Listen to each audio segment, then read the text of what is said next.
Hoje nós vamos estar falando do herói cotidiano. Dentro de uma abordagem que é sobre como nós poderíamos viver os mitos, ou seja, passar de uma realidade mítica para uma realidade vivencial.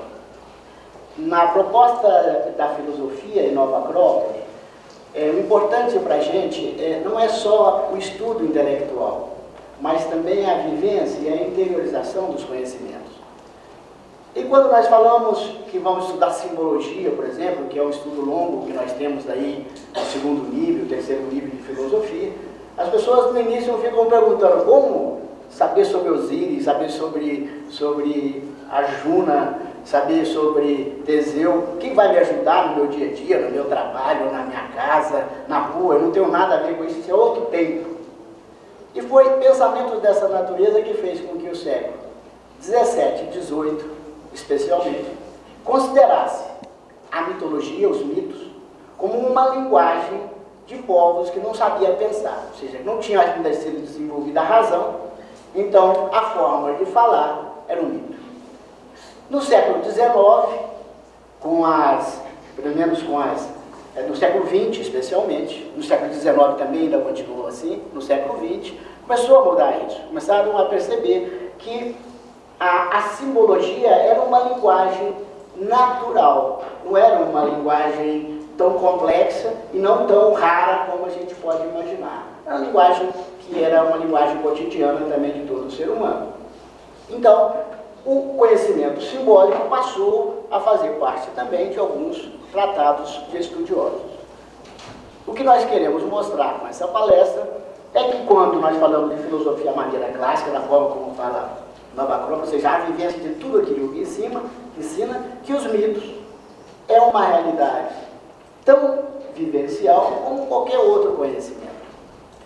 E dentro da filosofia, nós tratamos dois pontos importantes. Aqueles que começam nosso curso de filosofia, em geral, vai estudar um pouquinho de lógica. Ou seja, vai começar a reestruturar os seus conceitos. Conceitos básicos. Como, por exemplo, o que é o amor, o que é o bem, o que é a justiça, o que é a bondade, para que a gente possa ter uma base para poder começar um diálogo. Ou seja, nós estruturamos o pensamento racional, a razão. A razão trabalha sempre com lógica. E ela tem uma característica, a razão, ela possibilita a gente combinar as coisas já conhecidas para recriar novas coisas. Por exemplo, se você tem um cientista, vamos pegar aí, por exemplo, uma ideia de Einstein, diz que Einstein estava fazendo a barra e viu uma realidade. E aí ele viu que o tempo era relativo à velocidade. Só que ele não conseguia traduzir isso para que pudesse elaborar uma equação, para que depois pudesse elaborar equipamentos, aplicações. Então ele tinha que transformar a ideia que ele viu, segundo ele falava. Tem muita gente que faz barba que não vê nada, mas ele viu. E ele conseguiu depois ele conseguiu umas equações matemáticas, ou seja, ele racionalizou esse conhecimento. Ele traduziu depois em várias aplicações, que às vezes nem foi ele, que até hoje a gente tem várias aplicações. Entre elas saiu uma bomba atômica. Entre várias aplicações. Isso é, uma ideia é traduzida racionalmente para poder ter uma aplicação. Essa é a função da razão. Torna as coisas logicamente combinadas. Só que se imagina, se não fosse Einstein que tivesse tido a ideia, vamos imaginar que essa luz não chegou a Einstein, chegou, por exemplo, a Mozart. Provavelmente a armação lógica dele musical ele teria feito a sinfonia. Não estou falando que os dois tiveram a mesma ideia, mas pode ser que simbolicamente seja a mesma, que foi traduzida racionalmente em várias aplicações. Então a razão é que faz com que a gente possa, por exemplo, no nosso cotidiano, combinar várias soluções conhecidas e gerar mais soluções. Então, através da lógica, se desenvolve a razão. E isso é um elemento fundamental dentro do estudo da filosofia. Toda a filosofia, mesmo essa que nós conhecemos como filosofia da Índia, que às vezes é muito simbólica, mas eles são muito exigentes sob o ponto de vista da lógica. Ou seja, eles têm uma lógica muito bem elaborada. E todo mundo começa pela lógica, pela razão. Mas acontece que o homem não usa somente a lógica para decodificar a realidade, para ele poder se relacionar com a vida. Ele usa símbolos. E de forma natural. Por exemplo, se vocês olharem para mim e eu assim, tá vendo? Vocês já deduziram alguma coisa. O que está aparecendo? Eu estou deprimido, cansado, não é isso? Ou seja, vocês decodificaram um símbolo. A razão, ela trabalha com palavras, ela trabalha com logos. Só que a natureza, ela não fala inglês, não fala português, não fala francês, ela fala uma linguagem só, símbolos. A natureza se expressa por símbolos. E nós temos que transformar símbolos em linguagens para poder ganhar aplicações, para poder comunicar com o mundo, para ter uma eficiência na vida. Ou seja, aí é onde nós temos que começar a elaborar uma linguagem que nós possamos entrar diretamente e aprender com a natureza. Essa linguagem é a linguagem dos símbolos. Então, o homem tem a razão, que lida com lógica, e tem a inteligência e a intuição, que lida com símbolos. Com a razão, ele combina logicamente as coisas. Com a inteligência e com a intuição, ele combina simbolicamente as coisas. E a contraparte também é verdadeira. Se eu estudo muita lógica, eu desenvolvo a razão. Se eu estudo muito simbologia, eu desenvolvo a inteligência e a intuição. Então nós temos uma ferramenta para ser mais inteligente e mais intuitivo. Para a filosofia, a intuição e a inteligência é como um músculo. Se eu exercito pegando peso, cresce os músculos. Se eu exercito lógica, eu cresço a minha capacidade de racionalizar, de interpretar e decodificar a realidade para ser mais prático, para ser mais útil. E se eu uso a simbologia, eu desenvolvo a intuição e a inteligência. Ou seja, todos nós temos intuição e temos inteligência. Podemos desenvolvê-la à vontade. Só que quando nós somos muito racionalistas, e às vezes nem isso, porque às vezes nem a razão usamos, daí que Platão falava que os deuses tinham dado ao homem uma ferramenta maravilhosa, que era a razão. Mas que infelizmente, homem nenhum fazia uso. E se eu perguntar aqui, quem de vocês não faz uso da razão, ninguém vai levantar a mão, porque todo mundo vai se recusar a achar que não faz uso da razão. É por isso que, às vezes, por exemplo, quando a gente está na rua e perguntamos assim para um cara que está vendendo pipoca e está com muita dificuldade na venda da pipoca, e perguntamos para ele assim, como é que nós resolvemos o problema da seleção brasileira? E ele sabe, e ele explica para você. Como é que nós resolvemos o problema econômico do país? Ele sabe, e ele explica para você. Ou seja, ele pensa que sabe, ele pensa que está sendo racional, mas ele não consegue resolver nem os problemas econômicos dele mesmo. Ou seja, está economicamente em casa falido, mas acha que tem a solução econômica para o resto do mundo. Ou seja, alguma coisa está mal elaborada no pensamento. Ou seja, a lógica não está muito clara. Ou seja, embora podemos ser racionais, nem sempre somos. Mas isso vai ser objeto de uma outra palestra, porque hoje eu não vou falar da razão, vou falar da simbologia. Como nós podemos ver a aplicação do mito na sociedade. E nós vamos estar falando, então, do mito do herói. Por que nós escolhemos isso? A vivência, o herói cotidiano. Como nós podemos viver cotidianamente o herói? Porque assim vamos envolver vários mitos. Vocês podem ver uma coisa interessante. Quase toda a estrutura mítica que vocês conhecem tem um herói. Tá certo? No Bhagavad Gita tem a Juna. Nesse mito conhecido, que eu vou me referir muito a ele, porque eu não tenho que explicar todos os mitos, porque aqui eu sei que nem todo mundo estuda a mitologia, mas o mito do rei Arthur, quase todo mundo conhece. Aí tem Arthur, aquele que tira a espada da pedra. E assim por diante, todo mito tem um herói. Qual é uma chave importante? O herói somos nós. Nós somos os heróis dos mitos. Então, se queremos interpretar a simbologia, você tem que tomar a você mesmo como herói. Mas eu não dou conta de fazer aquilo que a Arjuna faz, eu não dou conta de fazer aquilo. Eu não tenho nada a ver com a Arjuna, eu não tenho nada a ver com Arthur, eu não tenho nada a ver com Rama. Vamos ver, às vezes temos e não estamos somente conscientes. E é isso que eu gostaria que vocês vissem. Que todos nós vivemos cotidianamente a saga de Arjuna, a saga de Rama, a saga dos heróis. A única coisa que nós temos que fazer é tomar consciência disso, para que possamos fazê-lo ainda com mais intensidade. Porque se fazemos com consciência, podemos saber quando é que nós estamos traindo a nós mesmos, ou quando é que nós estamos sendo nós mesmos.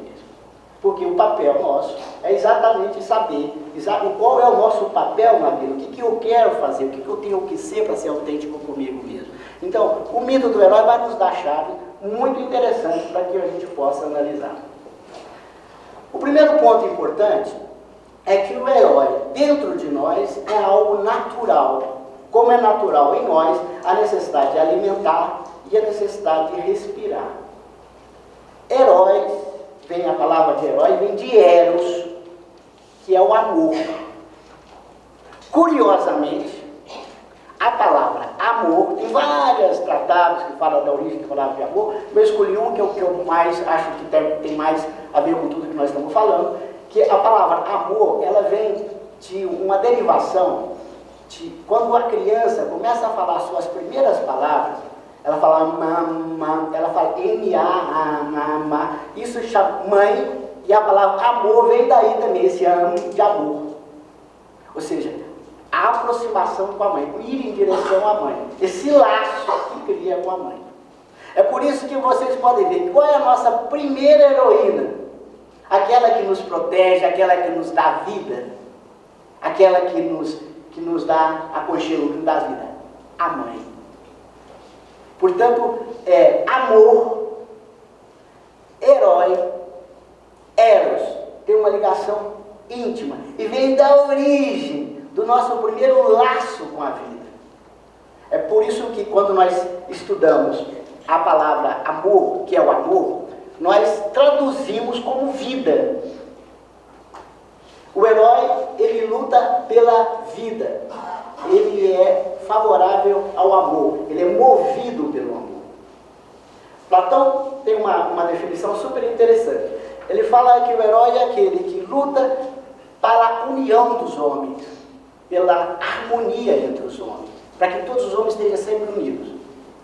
Depois ele começa a compreender quais são as ideias que unem os homens e as ideias que separam os homens. Então ele começa também a trabalhar para a união das ideias, para fazer a síntese das ideias. Ele une os homens na terra e as ideias no céu. Na terra, ele harmoniza o mundo. No céu, ele harmoniza as ideias. Então ele faz uma ponte entre o céu e a terra. Ele é também o sábio. Vocês vão ver como a gente chega no final da palestra, como esse processo que vai vir desenvolvendo. Como todos nós, querendo ou não querendo, estamos fazendo da vida uma oportunidade de aprendizado e de aumentar cada vez mais o nosso grau de sabedoria. Então haveria então uma conexão muito grande entre a palavra amor e a origem do nosso nascimento. E vocês podem ver uma coisa interessante, já de criancinha, nós tomamos a mãe como nosso herói, o pai como nosso herói. Somos nossos heróis. E a criança, ela adora toda a história que nós contamos que tem herói. Toda a historinha que nós contamos uma criança tem um herói e ela vibra. E curiosamente ela assume na vida dela o papel de herói. Quando ela está brincando, ela é o herói. Ela veste a roupa do Batman, ela veste a roupa do super-homem. Ela não quer só cultivar o herói, ela quer ser herói. E de alguma forma, nas suas representações, ainda como criança, já é herói. Há uma coisa muito interessante. Se eu posso reconhecer aquilo ali como vaso de flor, é porque eu tenho uma imagem dentro de mim do vaso. Por exemplo, zapatata. Quem quer me traduzir esse termo para mim? O que é zapatata? Quem gostaria que eu desse para ele um zapatata? Sabe por que vocês não podem decodificar o zapatata? Porque não tem uma imagem do zapatata dentro. Agora, curiosamente, uma criança ainda novinha já tem a imagem do herói, ela já seleciona os personagens que estão lutando pelo bem, pelo amor, pela beleza, pela defesa da natureza, pela defesa dos demais. Ou seja, a imagem do herói já está impregnada dentro dela. Assim como está a necessidade de comer, assim como está a necessidade de amamentar. Ela já necessita dessa proteção, ela já percebe a presença daquilo que defende a vida. Em seguida, na hora que a gente chega na juventude, continuamos com essa imagem, mas aí já decodificamos ela um pouco socialmente. A gente já pensa em salvar, ainda pensa em salvar o mundo. Nós não somos heróis, mas queremos ser. A criança é, na representação dela, na forma infantil de representar o mundo, ela é. Mas quando a gente chega na juventude, a gente pensa, mas isso já não é real, eu quero viver a realidade, então eu quero ser. Agora eu quero ser de fato herói. E vai representar isso de uma forma social. Eu vou ser um grande homem para salvar o mundo da miséria, da pobreza, eu vou ser o presidente da república e assim por diante. Só que quando ele cresce, os adultos vão introduzindo, entre aspas, a realidade da vida dele. E ele vai abandonando isso. E esse herói vai ficando interiorizado, vai ficando dormindo. Dorme tanto que agora, para esse herói ganhar uma representação, tem que ser projetado. É a hora que ele começa a já não querer nem ser, nem sonhar com o herói. Ele começa que alguém assuma esse papel para ele, porque não é com ele mais essa história. Então ele começa a sonhar com o presidente da república que vai salvar o mundo, que vai mudar toda a história do país. Ou com o líder mundial que vai vir com a doutrina salvadora e salvar a terra do problema da poluição. Alguém está fazendo alguma coisa, vai nascer em algum lugar. E essa fantasia vai se desenvolvendo e começa depois a pensar quando é que vai ser o líder salvador, o avatar, ou a volta da divindade tal ou da divindade tal. Ou seja, já não é mais problema meu. O herói é algo que está fora de mim. Tudo aquilo que fica no nosso inconsciente é projetado. E nós começamos a ver fora que nós não podemos ver mais dentro. Mas o herói está dormido. Não está morto, porque se ele tivesse morto, nós não poderíamos sonhar com esses grandes homens, não poderíamos sonhar com o presidente da república que vai salvar o mundo, não poderíamos sonhar com a volta dos grandes líderes religiosos, não poderíamos sonhar com ele, por quê? Porque ele não existiria em nós, então não teríamos como reconhecê-lo fora. Mas ele está aí dentro adormecido. E ele manifesta, só que ele manifesta não de uma forma intensa o suficiente para que ganhe a tônica da nossa vida. E através dos mitos, nós podemos ir descobrindo as características dos heróis que ainda estão aí e trabalhar conscientemente para que elas cresçam, para que floresçam novamente em nós, isso que está desde a origem dos tempos adormecido. Uma característica super interessante que vem como primeiro, então, do mito do herói. Todos eles querem trabalhar pelo bem de um dos outros, dos demais. Eles fazem grande sacrifício pelos bens das pessoas. Querem fazer o bem para os demais. Por quê? Porque existe um prazer em fazer o bem dentro do ser humano. Toda pessoa, quando faz o bem para alguém, ainda que não ganha nada em troca, fica satisfeito. A não ser quando deturpa ao ponto desse elemento está quase realmente marginalizado dentro de nós. Mas, em geral, eu garanto que aqui dentro dessa sala, 100% deve ser assim. Todos, quando fazem alguma coisa boa, sentem bem. Tem relação íntima com essa qualidade do herói de querer fazer o bem. Só que tem um pequeno problema. Dizem que de bem intencionado o inferno está cheio de gente. E querendo fazer o bem, muitas vezes fazemos o mal às pessoas. Não sei se vocês já viram, às vezes, quando a gente vai ao médico e ele erra na prescrição do remédio, ou seja, ele quer acertar, mas por ignorância, por desconhecimento, por não fazer um diagnóstico certo, por não fazer uma conexão correta entre o remédio, o medicamento e a doença, ele pode, inclusive, trabalhar para o lado errado. Ao invés de trabalhar para a cura da doença, trabalha para a doença. Ou seja, piora mais ainda o paciente. Então, nós temos uma característica muito importante do herói. Ele tem que saber distinguir o que faz bem e o que não faz bem. E fundamentalmente, porque o herói ele não pode agir sozinho. Normalmente, ele ele defende o lado bom. Então ele tem uma série de pessoas, uma série de coisas que agem em conjunto com ele. Mas se ele também não sabe selecionar bem, ele costuma selecionar para o lado dele, toda a mitologia mostra isso, pessoas erradas, traidores. Então vocês podem ver que todo o mito do herói sempre tem uns erros que os heróis cometem que complica demais a saga deles. Assim também é a nossa vida. Também pensamos, às vezes, que estamos escolhendo boas coisas e escolhemos mal coisas. Às vezes, por exemplo, vamos nos alimentar e pensamos que a comida está muito boa e não faz mal. Às vezes vamos nos relacionar com uma pessoa e pensamos que estamos relacionando com uma pessoa sensacional que vai nos fazer mal. Ou seja, não sabemos, às vezes, distinguir aquilo que é bom daquilo que é ruim. É por isso que todo o mito de herói tem uma característica importante. Ele é muito humilde, o herói. E ele tem sempre um mestre que orienta ele. No Bhagavad Gita, Arjuna tem quem? Cristo. No mito do rei Arthur, quem que está orientando sempre Arthur? Merlin. Tem sempre um homem sábio orientando o herói. E curiosamente, essa é uma das coisas que mais adormeceu em nós. Porque nós temos isso como forma natural. Por exemplo, se eu perguntar a vocês assim, vocês querem fazer, não estão se sentindo bem, o que vocês fazem? Procuram um médico, ou seja, procuram uma pessoa que, sob o ponto de vista da saúde, sabe mais do que vocês. É natural isso. Vamos construir uma casa. Procura um engenheiro, ou seja, procura uma pessoa que, sob o ponto de vista da construção, saiba mais do que você. O que nós estamos querendo? Um mestre para que a gente não cometa erros. Mas se eu pergunto, sob o ponto de vista da vida, da existência, nos ensinar algo muito ruim, deixa comigo.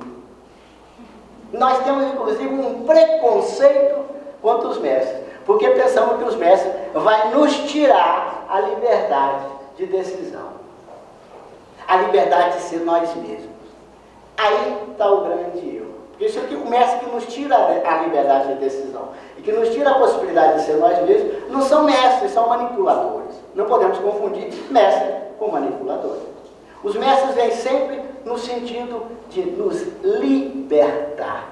Daí que uma das atribuições do herói, uma das coisas que ele luta, além de lutar pelo bem, ele luta pela liberdade. Ele quer se libertar, ele quer ser autônomo. Ele não quer depender de nada. Ele quer ser o homem que faz com que todos os homens sejam livres. Por isso que ele é favorável à liberdade. E ele precisa de um mestre para ajudar ele a não ficar escravizado das suas próprias limitações. Vocês podem ver o seguinte. Suponha que se vocês não sabem nada de eletricidade, o fato de não saber nada de eletricidade torna você dependente de um eletricista. Às vezes até para tocar uma lâmpada. Suponha que eu não sei nada de inglês. Como eu vou viajar pelos Estados Unidos, pelo país de língua estrangeira, sem saber nada de inglês? Eu me torno dependente de um tradutor. Eu me torno dependente de ajuda. Quando eu encontro um mestre, por exemplo, eletricista, e ele me ensina sobre a arte dele, eu me torno independente do eletricista. E quando uma pessoa me ensina sobre inglês, eu me torno independente do tradutor. Então, o que o mestre faz é nos libertar, não nos aprisionar. O que os mestres fazem é fazer com que, na vida, nós não fiquemos dependentes da nossa preguiça, da nossa inércia, dos nossos medos, das nossas paixões, das nossas dúvidas. Porque quando nós vamos tomar decisões, as coisas que mais nos prendem são os medos, os falsos apegos, que fazem com que você não vá para o mais vasto. Você fica sempre restrito ao mais limitado. O que o mestre faz é corta as amarras com a terra para que você vá em direção ao céu, ao mais amplo, ao mais vasto, ao mais infinito e ao mais eterno. É por isso que o herói necessita de alguém que vá ajudando a ele a distinguir corretamente o certo, ou seja, aquilo que liberta do errado, daquilo que aprisiona. Essa é a necessidade que ele tem do mestre dentro dos mitos. Daí que todo o mito do herói tem um mestre presente que orienta ele. Se vocês forem ver também o Bhagavad Gita, além de de Krishna, Arjuna tem Drona, e eu não vou entrar na estrutura dos mitos, porque senão é uma palestra à parte, se for falar de todos os mitos. Outra característica muito importante, que também está dentro de nós, vocês podem ver que essa busca de quem sabe mais de nós é natural. Só que nós não aplicamos em tudo, em algumas coisas nós não aplicamos. Dizem que nós aplicamos naquilo que é fácil de aprender sozinho. E naquilo que é difícil de aprender sozinho, nós não aplicamos. Por exemplo, medicina nós podemos aprender sozinho, engenharia nós podemos aprender sozinho. Mas relacionar todos os fatores da vida é tremendamente complexo. E é muito difícil. É muito difícil saber dentro de nós o que é que nos leva para baixo e o que é que nos leva para cima. É muito difícil. A maior parte das coisas nos levam para baixo. E às vezes nós estamos trabalhando do lado errado. Quando a gente fala assim, eu não sou herói, não quero ser herói, você já assumiu um papel dentro do mito.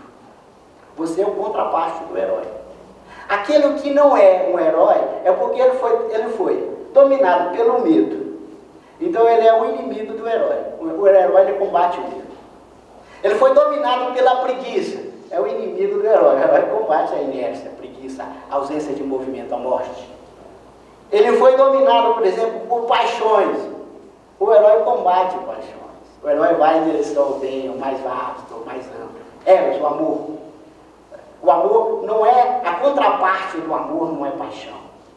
Amor não tem polo, por isso que eles se relacionam lá em cima com Apolo, com a luz, aquilo que ilumina, aquilo que esclarece.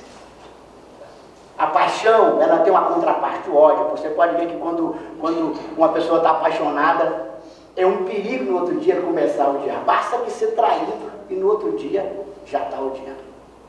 Então tem uma contraparte, tem uma dualidade. O amor não tem dualidade, vai acima da dualidade. Então são características que vocês podem ver dificílimas de decodificar sem uma orientação. É por isso que é muito importante o papel do mestre no mito dos heróis. Mas tem outro elemento muito importante também dentro do mito dos heróis. A relação que o herói tem com o sagrado, com o divino. Vocês podem ver que no mito do Rei Arthur, a saga final é na busca de quem? Do grau, do cálice sagrado. Essa relação faz com que o herói, como tem relação com o divino, ele tem sempre uma arma mágica. Vocês podem ver que o Batman está cheio de armas mágicas. Que o super-homem tem uma arma mágica. E Arthur tem uma arma mágica, que é o quê? Excalibur. Todo ser humano tem uma arma mágica. Ele é capaz de operar milagres. Ou seja, de dar certo em situações que, probabilisticamente falando, não é possível dar certo. Sob o ponto de vista racional, da lógica, não dá certo. Aí vocês podem perguntar para todo homem que conseguiu fazer algo grandioso, ainda que seja no mundo dos negócios, você vai ver que ele vai falar, tal dia eu fui tomar as decisões, os meus conselheiros todos, usando as equações lógicas, todos falaram, não vai dar. E ele falou, vai, e deu. Essa conexão, que faz com que ele possa puxar algo que está para além do racional, que faz com que ele possa fazer uma diferença demais, danada na vida, que faz com que, quando as coisas todas parecem que não vão dar certo, a presença dele faz dar certo. Que vocês vão ver, por exemplo, na vida de Alexandre, na vida de Joana d'Arc e muitos outros grandes líderes mundiais. Diz que Joana d'Arc uma vez ela tinha que invadir um castelo, e o castelo era totalmente bloqueado, mas tinha um rio que passava dentro do castelo, que se ela fosse de barco pelo rio, ela chegaria até o castelo. Só que ela teria que navegar numa condição contrária à correnteza, para conseguir entrar dentro do castelo, e para isso ela teria que contar com o favor dos ventos, porque senão ela não teria velocidade para pegar o castelo de surpresa. E naquela época do ano nunca tocava vento para a direção que ela ia, sempre o contrário, devido à geografia do local. Ela falou assim, mas nós vamos por aí, porque nós não temos outra saída. Disse que quando começou a ir, os ventos só tocaram o contrário, teve um vento totalmente anormal, que tocou a favor do barco dela e ela conseguiu invadir o castelo. Esse tipo de coisa vocês vão ver em toda a mitologia do herói. Alguma coisa interfere entre o céu e a terra. É por isso que Eros, o herói, ele é alado. Por quê? Porque ele é o mensageiro dos deuses. Ele faz uma conexão entre o céu e a terra. Ele faz com que a nossa vida normal também tenha uma realidade em cima. Nós podemos fazer com que nossa vida participe dos mistérios divinos. Ou seja, do mistério celestial, de algo que está acima de nós. Esse elemento, que é essa arma mágica, se vocês quiserem traduzir para uma linguagem mais filosófica, que é o que normalmente usamos, se chama vontade. Ou seja, é vontade que simboliza esse tirar a espada da pedra, aquela pedra que ninguém tira e a pessoa tira. E a vontade é que faz o milagre, é que faz as coisas acontecerem, é que faz essa diferença.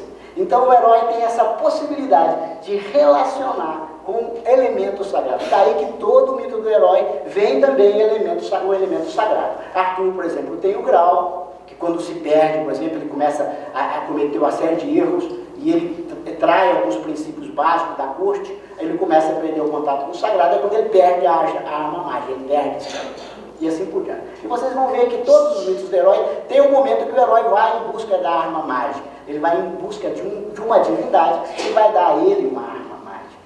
Significa o que isso? Significa que nós temos que ter contato com algo profundo em nós, que vai dando para a gente uma convicção para poder ter força de enfrentar o desconhecido. Ou seja, nós vamos ter que formar uma coluna sólida, uma convicção, uma fé em nós mesmos. Pode ser traduzido como fé em nós mesmos, pode ser traduzido como fé nos mestres, pode ser traduzido como fé em Deus. Cada um mostra a relação que queira, mas ele tem que entrar fundo em si mesmo e encontrar esse ponto onde as coisas estão bem solidificadas e onde ele passa a ter confiança em si mesmo, de tal maneira que ele enfrenta o desconhecido. Veja como é natural isso em nós. Suponha que vocês vão fazer uma operação e o médico que vai operar para vocês é excelente médico, nota 10 em tudo que fez em faculdade, operou já uma centena de pessoas e curou todo mundo, mas na hora que você vai operar com ele, ele fala assim para você, na hora que você está entrando para a mesa da operação: hoje eu estou desconfiado que não vai dar. Eu estou com medo. Ou seja, ele perdeu o quê? A convicção. Pode ser as qualidades que for, que você vai falar contigo, eu não opero. Por quê? Porque para a gente, essa característica do herói é fundamental. Nós temos ela em nós. E aquele que não acredita em si mesmo, aquele que não tem fé, não caminha. Porque toda decisão nossa, nós não podemos racionalmente colocar todas as probabilidades e falar, está certo ou está errado. Sempre tem uma margem de dúvida, de mistério. E nós vamos ter que aprender a caminhar confiando. Qual é a confiança? Nós temos que falar, bom, se o presidente da República montar uma equação muito boa para o país, ótimo, a minha vida vai ser fácil. Se o presidente da República não montar uma situação muito complicada, também vai ser fácil, porque eu vou dar um jeito de sobreviver, mesmo na adversidade. Então você não começa a confiar fora, você começa a confiar dentro. Essa é a estabilidade, essa é a certeza, essa é a convicção. Tá certo? E quando nós estamos agindo assim, nós estamos, de uma certa forma, convocando o que nós temos do mito do herói. O herói em nós, de alguma forma, está presente. Bom, outra característica muito importante, e que talvez seja uma das mais importantes dentro do mito do herói, é a característica da coragem. Como herói tem a ver com Eros, que tem a ver com amor. Vocês já viram que quando os amantes querem mostrar que amam, o que eles desenham? Um coração, não é isso? Nós associamos normalmente o amor com quem? Com o coração. Daí onde vem a palavra coragem. O herói age com o coração, age com coragem. Todas as vezes que nós estamos agindo com o coração, estamos agindo com coragem. O grande problema é que tem hora que nós estamos agindo com o fígado. Pensando que é o coração. Por exemplo, quando as emoções nos dominam e nós ficamos coléricos, é o coração que está agindo ou é o fígado? É o fígado, tem até um derramamento de bile. Quantas vezes, por exemplo, que nós agimos e falamos, estou amando, o amor próprio do coração, mas é instinto puro, tipo esse negócio amor à primeira vista, já viu? Bateu e pintou energia. Normalmente é o sexo que está agindo, não é o coração. Em geral. Não vou generalizar para não ofender aqueles que estão amando nessa natureza. Mas, e aí eu dei uma válvula de escape, eu falo, não, o seu caso é diferente. Então, todas as vezes que esse é o grande problema das palavras. Então, nem sempre estamos agindo com o coração. Quando nós estamos agindo assim, por exemplo, procurando os nossos interesses, porque, bom, tá bom, eu vou ser generoso, mas nem tanto, porque senão eu fico sem nada e eu morro de fome. Instinto de sobrevivência, vísceras, que está comandando a atitude. Então, nós temos que saber quando é que fala o coração, quando é que fala o fígado, quando é que fala a víscera, quando é que fala o sexo e muitas outras coisas, simbolicamente, que estão representadas no nosso corpo. Aliás, esse conhecimento que faz com que a medicina possa desenvolver também alguma coisa muito interessante sob o ponto de vista da patologia. Que normalmente quando adoece alguns órgãos assim, ela sabe mais ou menos qual é o comportamento da pessoa que leva a um desequilíbrio nos órgãos. Porque quando a gente age com o coração, parece que o coração fica muito sadio. É por isso que o herói, ele tem um coração sadio. Tem muita coragem, tem muita vida, tem muita beleza. Há uma relação muito grande entre o amor e o belo. Há uma relação enorme entre o amor e a vida. Já na nascença, nós mostramos. A beleza, ela tem a ver intimamente com a vida. Vocês podem ver que quando a gente vê uma rosa que está totalmente viva, a gente fala, que bela. Quando ela começa a murchar, a gente fala, que feio. Você vê uma pessoa fisicamente, né, na sua plena juventude, que bela. Começa a murchar, que feio. Ou seja, fisicamente falando, não estou falando por dentro, das coisas que têm características muito mais profundas da beleza, mas nós normalmente caracterizamos o belo com a vida. É por isso que o herói também, Eros, é belo. Ele tem uma ligação muito forte com o coração, com o amor. Daí a coragem. A coragem é a capacidade de tomar, de ser fiel àquilo que você é, àquilo que você sente de coração, independente da circunstância. Se a circunstância for de risco, você continua sendo fiel a você mesmo. Se a circunstância for de luxúria, você também continua sendo fiel a você mesmo. Por exemplo, o herói sempre quer o bem de si mesmo. Então, vamos imaginar, alguma alimentação faz mal para o nosso corpo. Não é isso? O herói não age sempre em função do bem, né? Então ele vai diante daquela alimentação que faz mal para o corpo e fala, essa eu não como. Mas aí vem o desejo de falar para ele assim, não come. E aí ele trai o princípio de ser sempre bom. Pelo quê?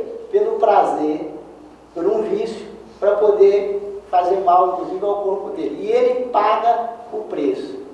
Nesse momento ele está deixando de agir com o coração por desejo. Então, nesse momento ele está traindo o seu princípio de coragem. Porque coragem é assim, sempre pelo coração, sempre pelo aquilo que faz o bem às coisas. Por exemplo, se eu pego uma cadeira dessa, eu vou trocar uma lâmpada, e subo na cadeira, e ainda coloco um monte de coisa em cima dela, é muito provável que ela se destrincha toda. Mas por preguiça, para não buscar a escada, eu subo na cadeira. Então eu estou sendo ruim para a cadeira, eu estou destruindo um bem. Nesse momento, a preguiça me pegou. Então, ao invés de agir pelo coração, eu agi por quem? Eu agi pela preguiça. Então, nesse momento, eu não fui fiel ao meu código de se agir sempre procurando o bem de todas as coisas. Porque é uma característica do herói. Ele quer o bem de todos, não somente de uma parte.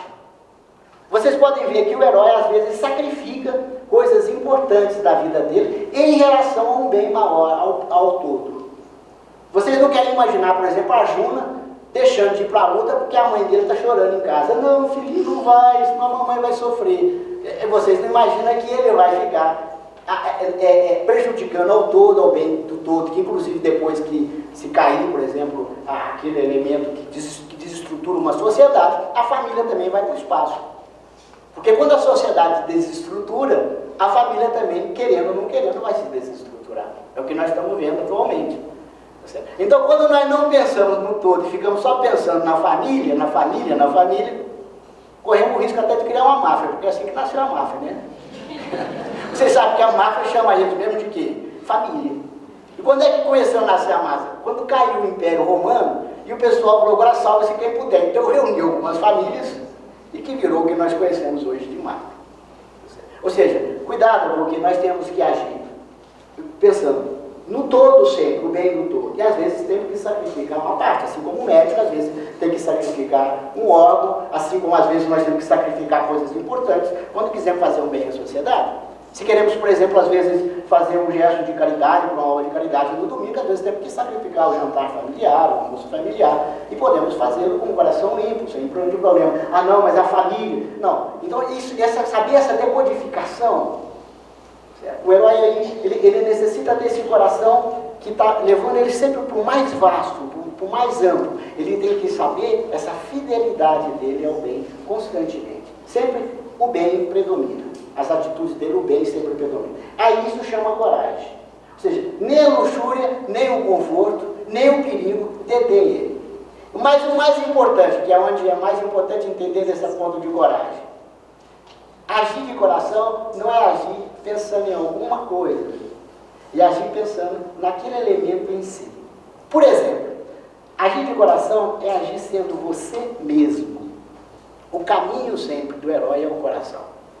Quando nós, fazendo o culto à beleza, à vida, organizamos o nosso quarto, não organizamos para que a nossa mãe não implique, não organizamos porque se chega um vizinho e vou ficar sem graça, organizamos porque temos amor à ordem, à beleza, porque somos assim, não gostamos do sujo, não gostamos do antiestético, não gostamos do feio. Quando eu caminho, vou caminhar da forma melhor possível, não porque as pessoas me achem bonito, mas porque eu me sinto bem assim. Ele é natural assim. O coração dele é assim. Então é isso, agir de coração, ser ele mesmo. Isso vai fazendo com que cada hora, cada oportunidade da vida é uma prova. Porque aonde é que está a prova do herói? Quando na rua a gente está junto de um velhinho, vai atravessar a rua e a gente fica com aquela preguiça, será que eu ajudo, será que eu não ajudo? Aí dá uma prova muito clara, muito fácil de ser vista. Mas quando nós estamos na intimidade do nosso pensamento, que ninguém está vendo, que tipo de pensamento predomina? Esses que pensando mal das pessoas?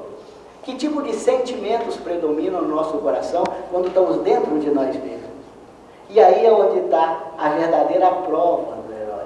É quando ele vence, quando o pensamento não é qualquer um, o sentimento não é qualquer um, e as atitudes não é qualquer um. Não porque ele está observado, mas porque ele é coerente com o seu coração. Ele não trai nunca a ideia do bem. Nunca deixa entrar um pensamento que destrói, porque nosso materialismo é muito grande hoje em dia. Se nós vamos falar, vamos fazer uma campanha para que as pessoas parem de poluir o ar, vamos todo mundo na rua. Vamos fazer uma campanha para que as pessoas parem de projetar sentimentos tão negativos uns com os outros e para que parem de poluir o nosso campo emocional. Vamos fazer uma campanha para que as pessoas parem de pensar mal das pessoas, para que não polua o campo mental.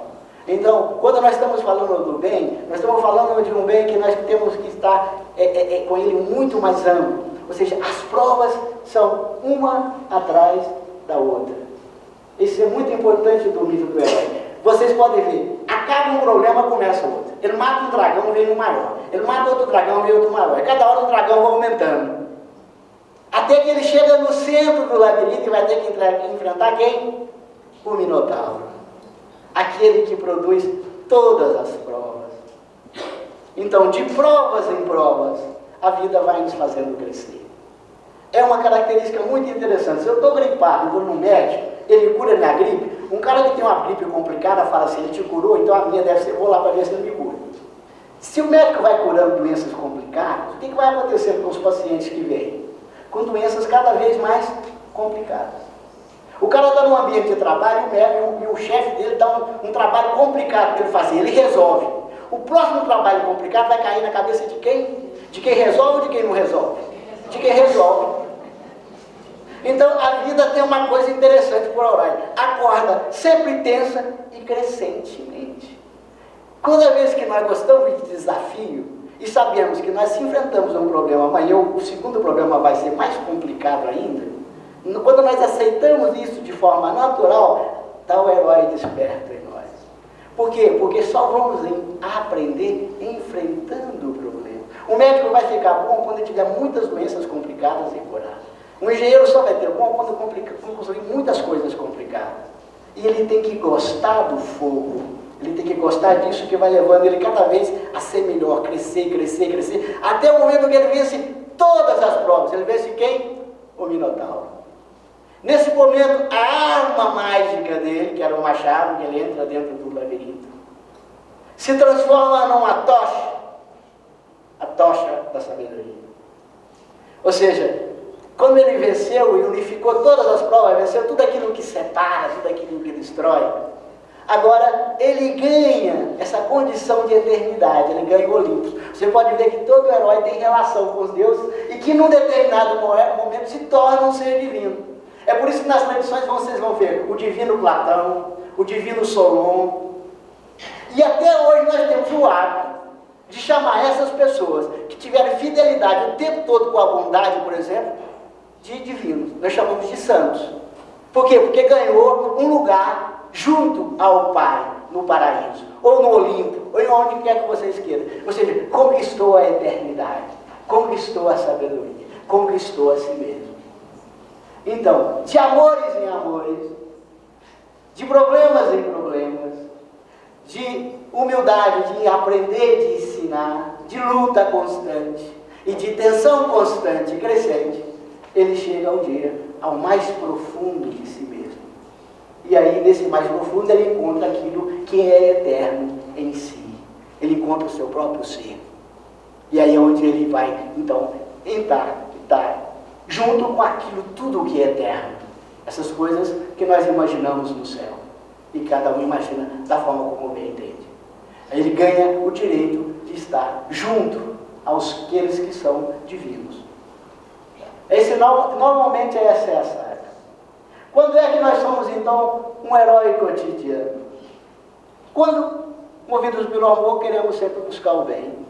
Como temos essa humildade de não sabendo o que é o bem e querendo ser bons, curar saber exatamente o que é o bom. Saber distinguir uma coisa da outra, exercitando isso crescentemente. Aceitando cada vez provas cada vez mais complexas, crescendo cada vez mais. E à medida que cresce, ajudando que as pessoas também cresçam. E assim vamos caminhando pela vida, como seria o sonho das crianças, esses que salvam o mundo, o sonho dos adolescentes, e não deixaríamos mais isso que somos nós mesmos, no nosso coração, que é o nosso herói, despertar. Quando falamos de filosofia de maneira clássica, estamos falando disso. Fazer com que desperte no homem, isso chama educação. Faz com que aquilo que está dormindo acorde. Educar não é ensinar um monte de coisas complicadas. Educar é eduzir. É fazer com que aquilo que está adormecido desperte. E dentro do ser humano tem sempre um herói adormecido, como mostra toda a mitologia do mundo todo. Tem sempre esse homem adormecido, que quer ser bom, que quer a eternidade, que quer a beleza, que quer a bondade, que quer a justiça, que quer a paz. Está sempre adormecido em nós. Então, quando dentro da nossa vida conseguimos isso, despertamos, acordamos. Isso é eduzir, acordar. Por isso que Plutarco fala que educar não é o ato de encher um copo, é o ato de acender um fogo. Por quê? Porque o fogo está dormindo nessa mesa. Basta uma chama e o fogo desperta, e eu posso tirar a chama que o fogo continua. Por quê? Porque na mesa já tem as qualidades do fogo, basta despertar. O ser humano tem muitas qualidades adormecidas, que podem ser despertadas.